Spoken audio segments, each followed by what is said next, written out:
Hello everyone. Hope आप सब लोग की प्रिपरेशन काफ़ी अच्छी चल रही होगी। तो आज हम लोग कवर कर रहे हैं असर्टिव नेशनलिस्ट के PYQs। अब यहाँ पर एक चीज़ आपको समझना होगा, मैंने अर्ली नेशनलिस्ट और असर्टिव नेशनलिस्ट यानी फर्स्ट फेज़ और second phase of Indian nationalism दोनों के मैंने यहाँ क्वेश्चन ऐड कर लिए हैं, क्योंकि अर्ली नेशनलिस्ट के जो क्वेश्चन थे वो काफ़ी कम थे। तो ऐसे आपका एक ही वीडियो में दोनों चैप्टर कवर हो जाएगा। तो पहले समझते हैं अर्ली नेशनलिस्ट होते क्या हैं।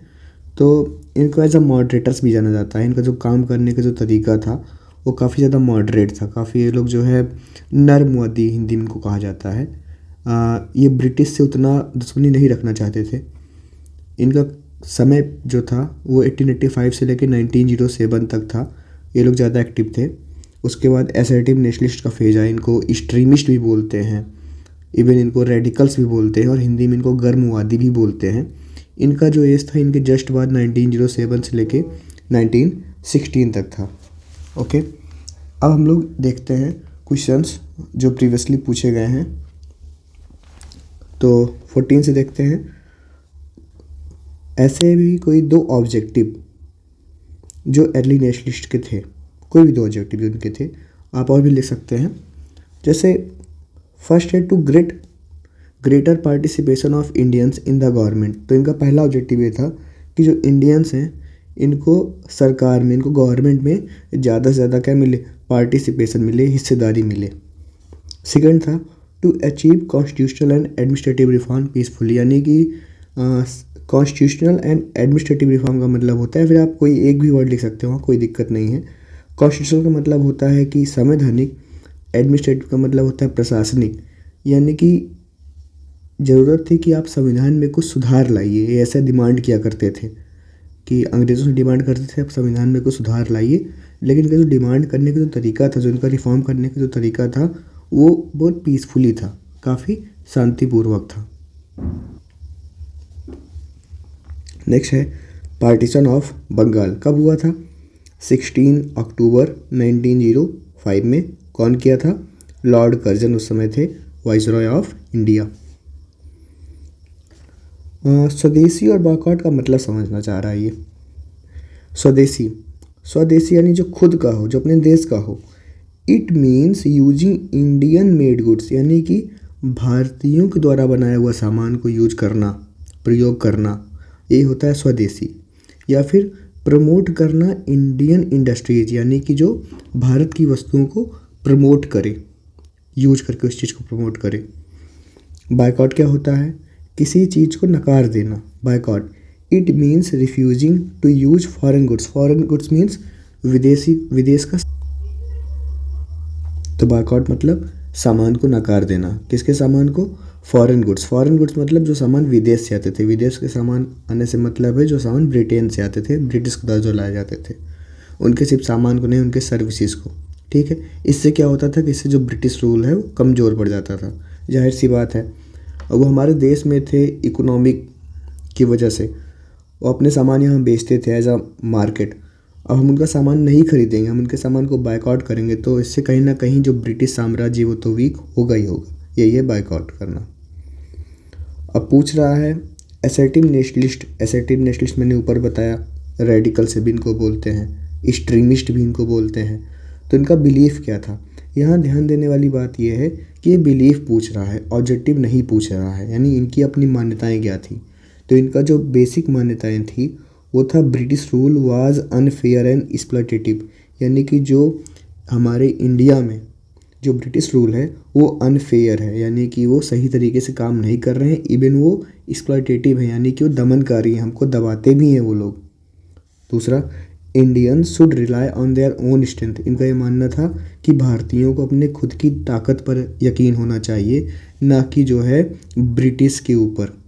तीसरा था इनका स्वराज, यानी कि self rule was their ultimate goal. इनका जो गोल था, इनका जो लक्ष्य था वो था स्वराज, यानी सेल्फ रूल। अब डिफरेंस इन मेथड पूछ रहा है, किनके और किनके बीच में? अर्ली नेशनलिस्ट और असर्टिव नेशनलिस्ट के बीच में।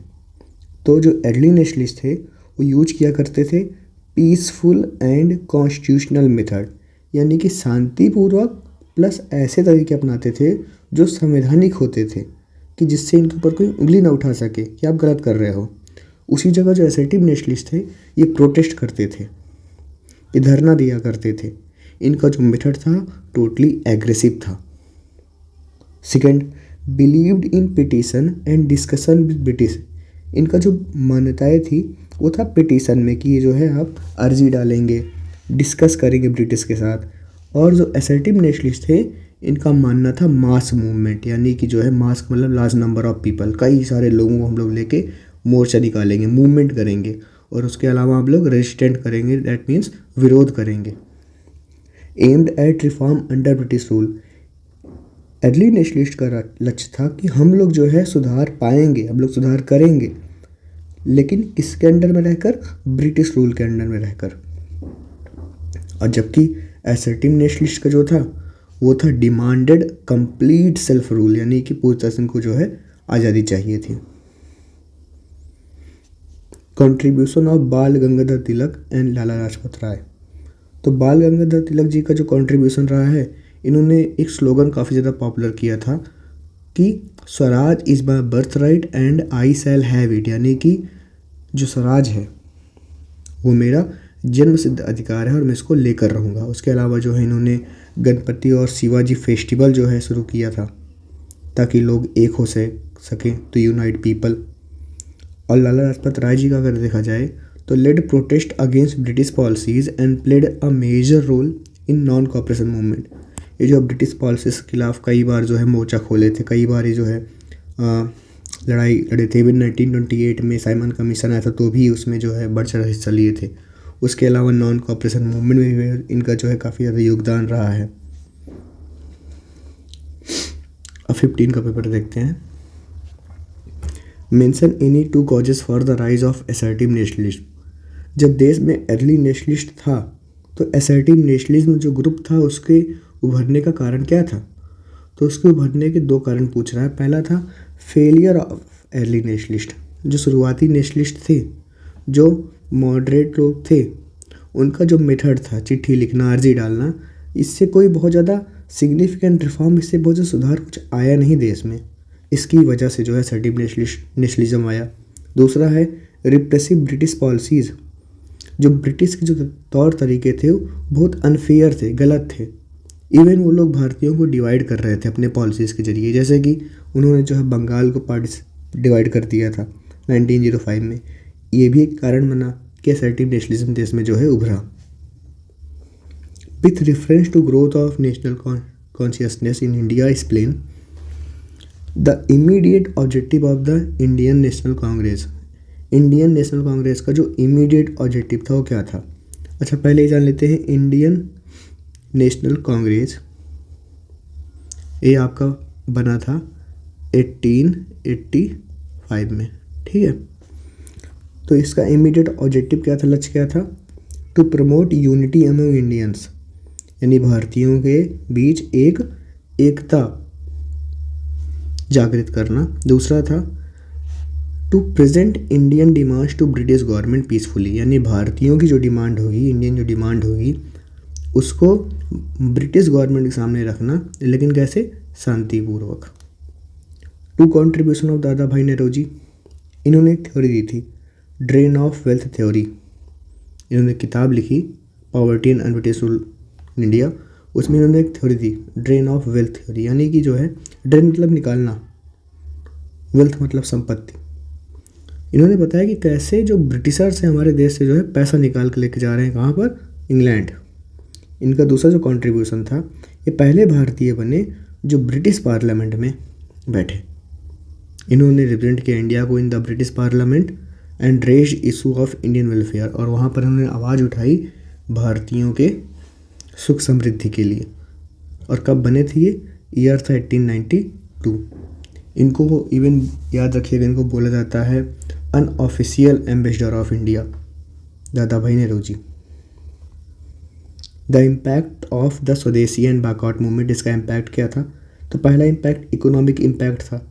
इससे जो भारतीय जो इंडस्ट्रीज़ थी वो उभरी, ग्रू करी, ठीक है। लोग यूज करना शुरू कर दिए थे, भारतीय लोग यूज करना शुरू कर दिए थे भारत में बने हुए सामान। दूसरा प्रमोट सेल्फ रिलायंस, लोगों को अपने ऊपर विश्वास बढ़ा कि जो है हम लोग ब्रिटिश के खिलाफ खड़े हो सकते हैं, हम लोग अपना खुद का सामान बना और बेच सकते हैं, हम लोग आत्मनिर्भर हैं। 16 का पेपर देखते हैं। Name the president who presided over the first 2 session. तो शुरुआत ही 1885 में हुआ था एनसी का, इंडियन नेशनल कांग्रेस का। तो इसके जो प्रेसिडेंट बने वो डब्ल्यू.सी. बनर्जी थे, उमेश चंद्र बनर्जी थे। और जो सेकेंड सेशन अगले साल हुआ था उसके अध्यक्ष रहे थे दादा भाई नौरोजी जी। दादा भाई नौरोजी जी 3 बार रहे थे अध्यक्ष, एक 1886 में थे, एक 1893 में थे और एक 1906 में थे। ठीक है, आगे बढ़ें।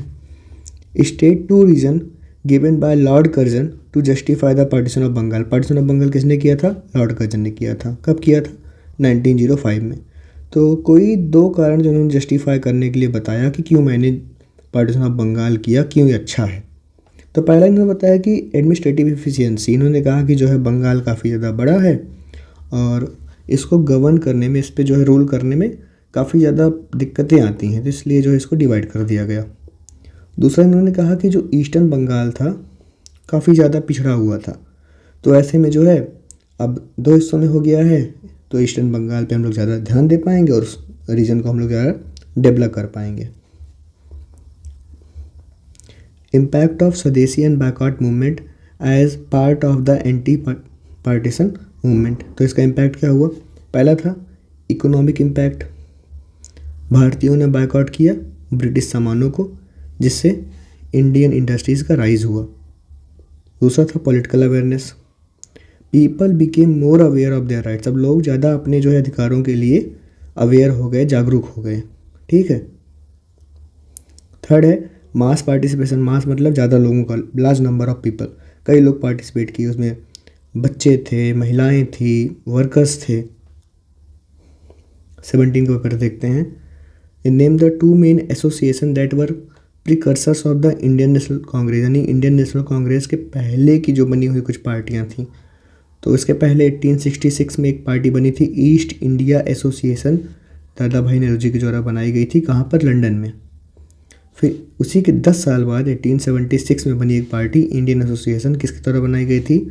सुरेंद्र नाथ बनर्जी। एक और पार्टी का नाम लिख लीजिएगा, आईएनसी। ये आईएनसी इंडियन नेशनल कांग्रेस नहीं है, ये आईएनसी है इंडियन नेशनल कॉन्फ्रेंस, और ये बनी थी 1883 में। आगे चल के ये मर्ज हो जाएगी इंडियन नेशनल कांग्रेस से, मतलब मिल जाएगी।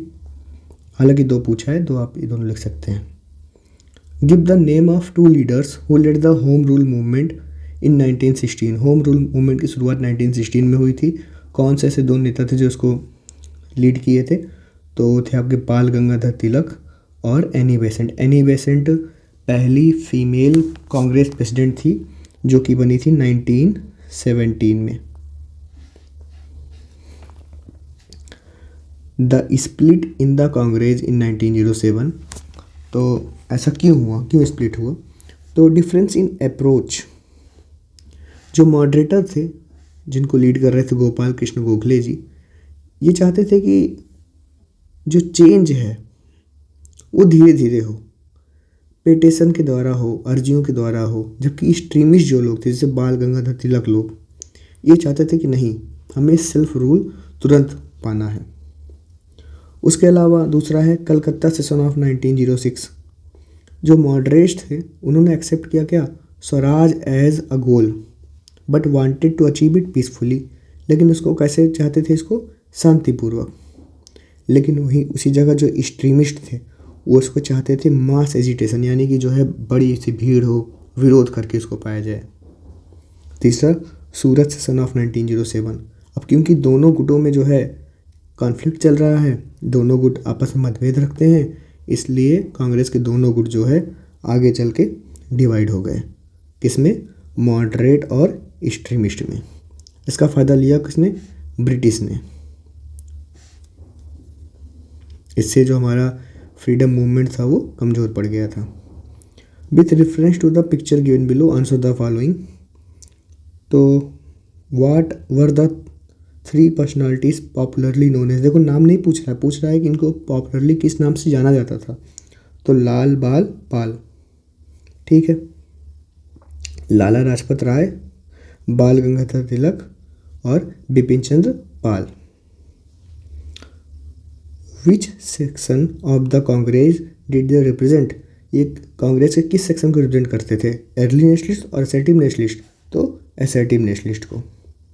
Mention 2 of their popular belief, इनकी 2 मान्यताएं बताइए। इनका मानना था सुप्रीमेसी ऑफ इंडियन कल्चर, यानी जो भारतीय कल्चर है वो सुप्रीम है, और इनका मानना था no faith in the goodness of the British, यानी जो ब्रिटिश हैं, जो अंग्रेज़ हैं, उनके साथ कोई फेथ नहीं रखना है कि बहुत अच्छे हैं या कुछ ऐसा है, नहीं, कोई फेथ नहीं रखना है, वो कुछ अच्छा नहीं करेंगे भारतीयों के लिए।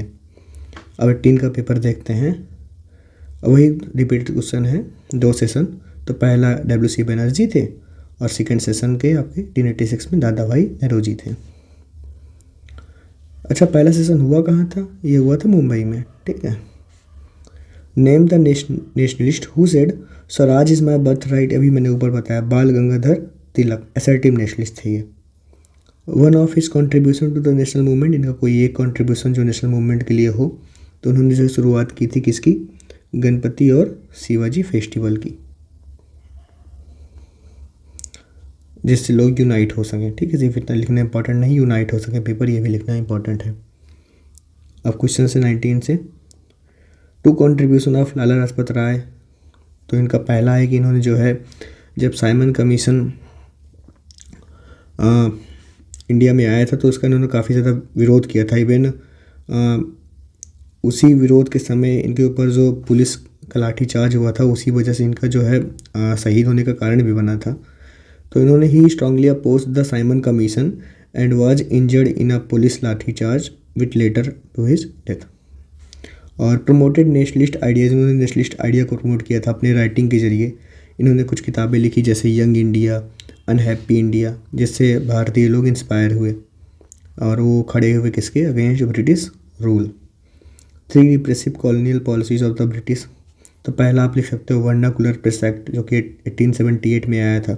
इसमें जो भारतीय प्रेस थे हमारे उनके ऊपर रोक लगा दी गई थी कि आप जो है ब्रिटिश के खिलाफ कुछ भी उल्टा सीधा नहीं छापेंगे, उनके बारे में बुराई नहीं करेंगे, ये भी एक।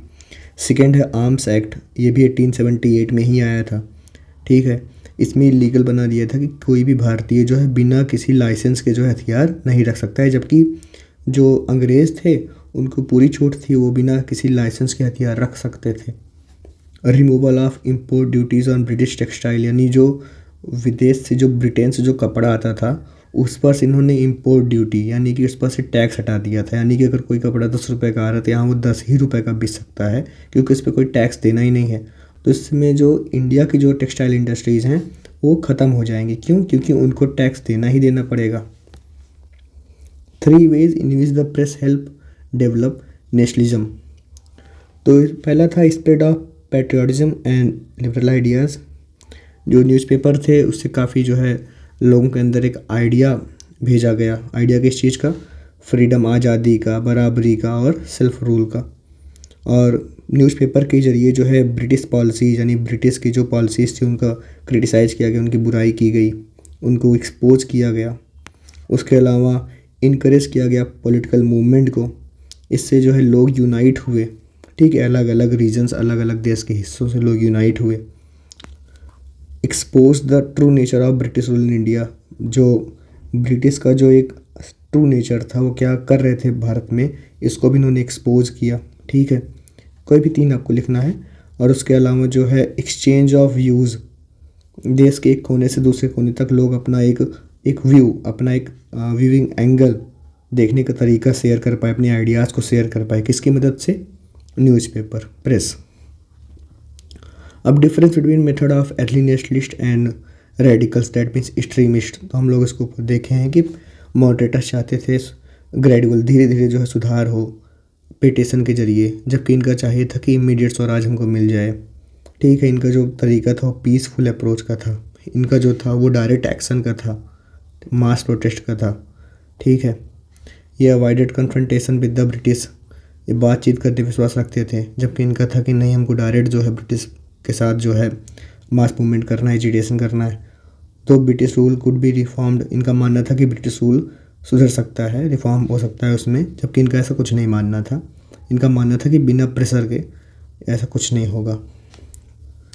ऐसे लोग जो है जब जेल वगैरह जाया करते थे तो इनका जो इनके साथ जो ट्रीटमेंट होता था वो काफ़ी ठीक ठाक होता था, उतना कठोर नहीं होता था। जबकि असर्टिव लोग, एक्सट्रीमिस्ट लोग जब जेल जाया करते थे तो उनको इवन पीटा भी जाता था, हाथ वगैरह बांधा जाता था, इनको काफ़ी ब्रूटली जो है इनके साथ व्यवहार किया जाता था। कोई भी आप 2 से 3 लिख सकते हैं।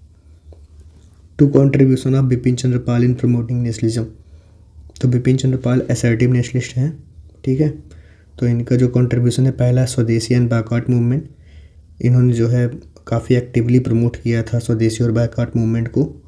उसके अलावा influence through speech and writing, काफ़ी अच्छा ये स्पीच दिया करते थे, लिखा करते थे। जैसे कि इनके न्यूज़पेपर्स थे न्यू इंडिया, वंदे मातरम। इसके जरिए उन्होंने जो है नेशनलिस्ट आइडियाज़ को फैलाया, राष्ट्रवादी आइडियाज़ को फैलाया अपने इंडिया में। 2 methods adopted by the early nationalist in the nationalist movement. तो अर्ली नेशनलिस्ट के द्वारा अपनाए गए 2 कोई भी चीज़। तो पहला था इनका पिटिशन एंड अपील, ये अर्जियाँ डाला करते थे, अपील किया करते थे ब्रिटिश से। दूसरा था इनका लीगल एंड कॉन्स्टिट्यूशनल मीन, यानी कि इनका हर एक जो तरीका होता था वो लीगल तरीके से होता था, सारी संविधान के दायरे में रह कर होता था इनका तरीका। Why is October 16, 1905 regard is an important day in the history of Indian national movement. क्योंकि इसी दिन जो है क्या हुआ था, पार्टीशन ऑफ बंगाल हुआ था, ठीक है। किसने किया था, लॉर्ड कर्जन, उस समय के वाइसरॉय थे इंडिया के। 22 का पेपर देखते हैं, MCQ टाइप था। Who was the founder of the Indian National Congress, AO Hume थे, ठीक है, एओ ह्यूम थे। Which of the following statement about early nationalist is false. तो ऑप्शन इसमें जो रहे होंगे, तो they wanted to launch violent agitation against the British. जहाँ वायलेंट आ गया तो वहाँ पर अर्ली नेशनलिस्ट हो ही नहीं सकते, ठीक है। When was Bengal partition, 1905, 1905, 1905। Which of the following was a nationalist perspective of the partition of Bengal. यानी नेशनलिस्ट के नज़रिए से अगर देखा जाए तो पार्टीशन ऑफ बंगाल का ऑब्जेक्टिव क्या था, इनका क्या मानना था। ये इनका मानना था कि ये किया जा रहा है to divide the Hindus and Muslim. जबकि जो अंग्रेज़ थे उनकी तरफ से मानना उनका था कि हम डिवाइड बंगाल को इसलिए कर रहे हैं ताकि एडमिनिस्ट्रेटिव बेनिफिट हो सके, रिफॉर्म हो सके, क्योंकि बंगाल बहुत ज़्यादा बड़ा है। जबकि नेशनलिस्ट का मानना था कि ये इसलिए डिवाइड कर रहे हैं ताकि हिंदू और मुस्लिम में लोगों को बांटा जा सके। Replace the underline word with the correct statement. Surendra Nath Banerjee preside over second session, नहीं, सेकेंड सेशन ऑफ INC को प्रिसाइड किया था दादा भाई नौरोजी जी ने 1886 में। Identify the leaders of the picture. तो ये आपके हैं लाल बाल पाल, लाला Lajpat Rai, Bal Gangadhar Tilak, Bipin Chandra Pal. Which group of Congress did they belong to. ये बिलोंग करते थे असर्टिव नेशनलिस्ट से। What was their main objective. इनका मेन ऑब्जेक्टिव क्या था, अटेनमेंट ऑफ द पूर्ण स्वराज, इनको पूर्ण स्वराज चाहिए था। What are the method associated with them, इनसे जुड़ा हुआ कौन सा तरीका है, प्रेयर वगैरह करेंगे नहीं, तो स्वदेशी एंड बैकआउट मूवमेंट। 23 का पेपर देखते हैं। The plan of partition of Bengal कौन प्रपोज किया था, लॉर्ड कर्जन। कब हुआ था, 1905 में, ठीक है। The main objective of the assertive nationalist was, इनका था पूर्ण स्वराज। अब इसमें से अर्ली नेशनलिस्ट लीडर कौन दिख रहा है, बिपिन चंद्र पाल लाल बाल पाल में आते हैं, नहीं ये नहीं, ये भी लाल बाल पाल में आते हैं। ज्योतिबा फुले से सब कोई वास्ता ही नहीं है। तो बचा कौन, गोपाल कृष्ण गोखले जी, यही थे अर्ली नेशनलिस्ट लीडर। 24 का पेपर है। टीना नाम की एक लड़की है, वो काफ़ी ज़्यादा प्रभावित है किसके मेथड से, अर्ली नेशनलिस्ट के मेथड से, ठीक है। उसने नोटिस किया कि जब वो रोड के ज़रिए अपनी स्कूल तरफ जाती है तो काफ़ी ज़्यादा रोड पे गड्ढे वगैरह हैं, पैट होल्स वगैरह हैं। तो उसमें से कौन सा मेथड वो अपनाएगी, बायकॉट नहीं अपनाए क्योंकि ये अर्ली नेशनलिस्ट से काफ़ी ज़्यादा प्रभावित है। प्रोटेस्ट नहीं अपनाएगी, ठीक है। हाँ, राइट अ पिटीशन, ये पिटीशन लिखेगी अथॉरिटीज़ को, ठीक है। Year of Surat split and it's result, तो कब हुआ था, 1906 1907 में। सूरत स्प्लिट कब हुआ था? 1907 में, यानी कि आईएनसी में क्या हो गया था?